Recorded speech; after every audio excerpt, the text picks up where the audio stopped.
Le ministre de la Construction, du Logement et de l'Urbanisme, Bruno Koné, a présenté, le jeudi 24 février 2022 à Abidjan, les réformes engagées par le gouvernement pour assainir le secteur du foncier urbain, de l'urbanisme et de l'habitat. Ma vision est d'offrir des services de qualité aux usagers tout en veillant à ce que les populations vivent dans un cadre de vie décent, assaini, mieux structuré et résilient. La mise en œuvre de cette vision nécessite un cadre législatif et réglementaire adapté. C'est la raison pour laquelle nous avons entrepris récemment des réformes fortes dans les secteurs du foncier urbain, de l'urbanisme et de l'habitat, afin de répondre le mieux possible aux besoins et aux exigences des populations, a souligné Bruno Koné. Ces réformes, a-t-il précisé, viendront réguler au mieux les problématiques liées à l'urbanisation galopante des villes ivoiriennes. Elles permettront également de mettre en place un cadre de vie plus agréable et plus sécurisé.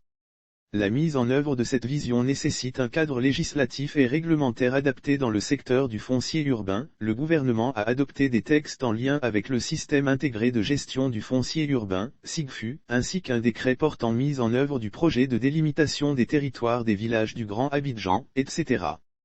Au niveau du secteur du développement urbain, plusieurs textes ont été adoptés.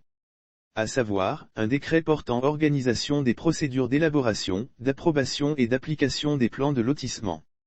Tout comme une déclaration d'utilité publique de l'emprise réaménagée de la ligne 1 du métro d'Abidjan, etc.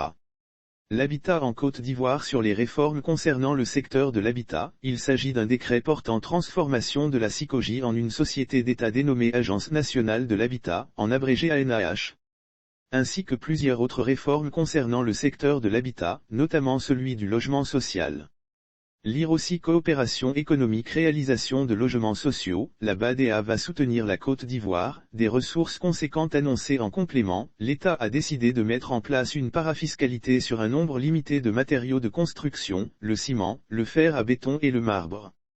La parafiscalité sur les matériaux permettra de mobiliser des ressources pérennes, stables et durables pour booster la production de logements sociaux à échelle industrielle, a expliqué le ministre Bruno Nabagné Koné.